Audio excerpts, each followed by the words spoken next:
If you're watching this, you'll probably fall into one of the two camps.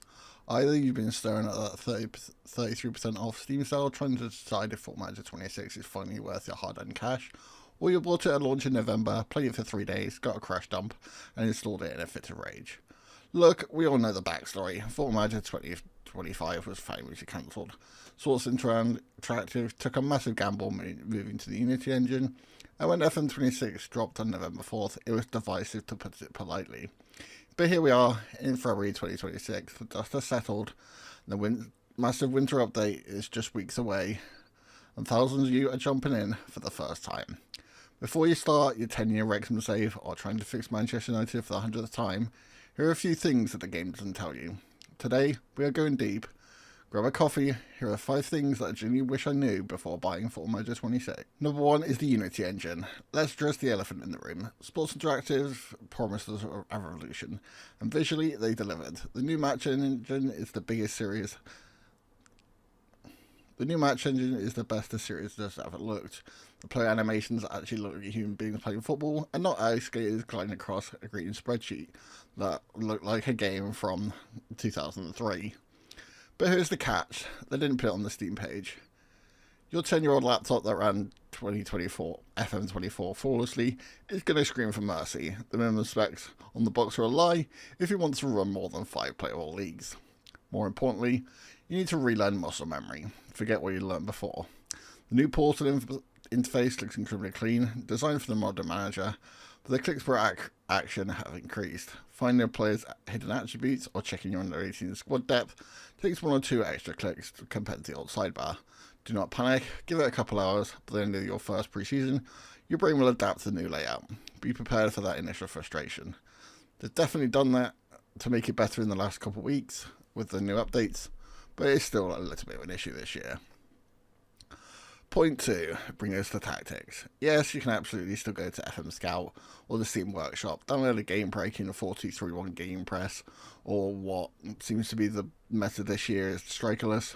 Plug it in, go on vacation, but let's be honest, doing that is incredibly boring, and frankly it just feels like cheating. You rob yourself of the best new feature in the game. But it's a single player game, you play it your way. FM26 introduced the most fundamental change to tactics in a decade. Dual formations. In the previous games, you set your formation and use player roles to dictate how they moved when you had the ball. FM26 splits this entirely. You're now set in possession shape and out of possession shape. If you want a right back to invert into midfield, you literally drag him into the midfield on an in possession screen, but leave him at right back on the out of possession screen. I wish I knew how early punishing the game engine if these transitions don't make sense. But figuring out why is where the actual game is. Stop downloading other people's broken tactics, and then the transition maps yourself. Building your own system from scratch makes the winning Champions League just a little bit more rewarding.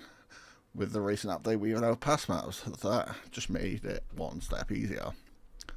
Number 3 brings us to the transfer market. We all have our habits. In the past, you send your 20 potential judging potential ability scout to Brazil, wait a month and sign a 16-year-old wonder kid for 2 million.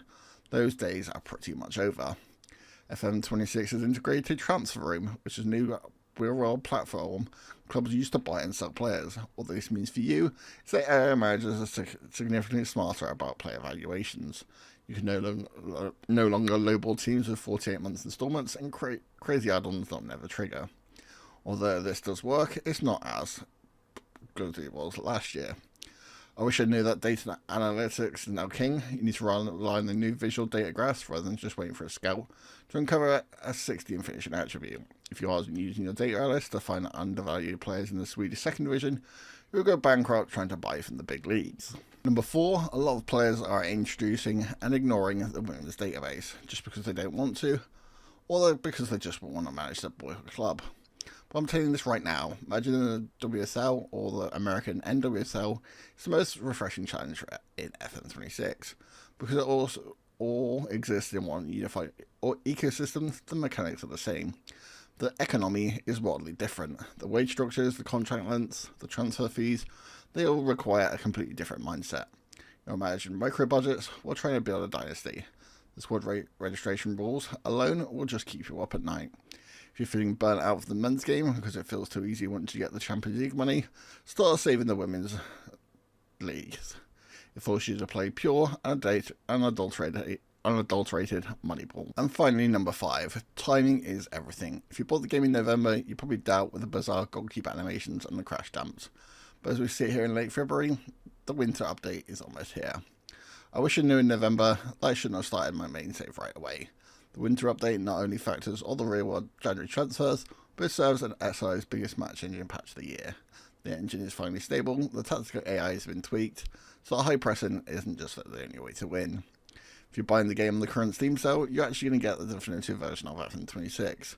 The beta testers, I mean the people who bought it at launch, suffered so you could have a polished game today.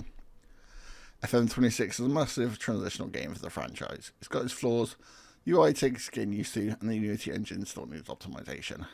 But the tactical depth with the in-out possession system makes it just impossible for me to go back to FM24. If you're someone else who isn't new to the game, or if you are new to the game, what's been your biggest struggle with the new match engine so far? Let me know down in the comments. I'll reply to as many as I can. If this video saved you from a tactical meltdown, drop a like and subscribe for more FM deep dive content. May that RNG be ever in your favour, and I'll see you in the next one.